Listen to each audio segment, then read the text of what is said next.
গ্রাম বাংলা অতটাও আধুনিকতার ছোঁয়া পায়নি বললেই চলে। সেই সময় চারদিকে হাহাকার, চিৎকার, কান্না। কোনো এক ভয়াবহ রোগে আক্রান্ত সারা দেশ। সেই রকমই কলেরা নামক রোগটি এই পুতলিপুটি গ্রামে ছড়িয়ে পড়ল। অন্ধকার রাত, ঝিরি ঝিরি করে বৃষ্টি ঝরে চলেছে। গ্রামের রাস্তাঘাট জনমানব শূন্য।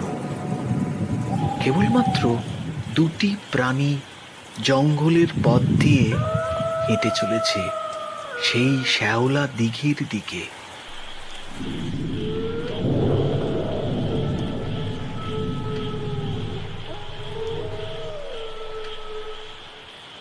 ওহ, কি রে নরেন, তোর কথা শুনে যে চলে এলাম মাছ ধরতে।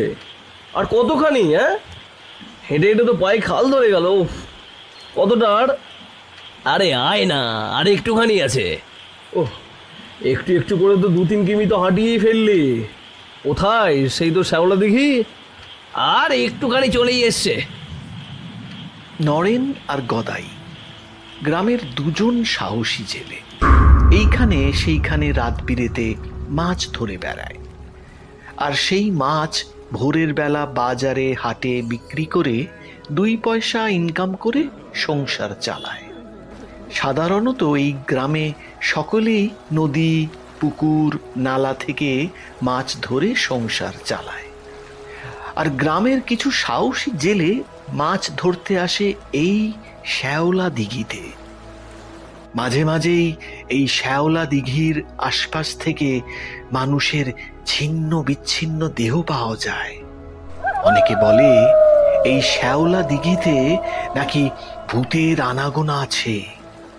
কিন্তু এইসব কথা তো তোয়াক্কা না করে নরেন আর গদাই এই রাতের বেলা সেই শ্যাওলা দিঘিতে মাছ ধরার জন্য এগিয়ে চলেছে।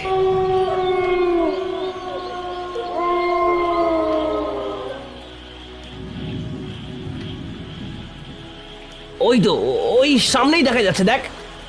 ওই দেখ, চলে এসেছি শ্যাওলা দেখি। দেখেছিস কত মাছ নড়ছে? হ্যাঁ রে, তাই তো দেখছি। এ তো যেন মাছে জলে হয়ে রয়েছে পুরো দিঘি। তবে বেশি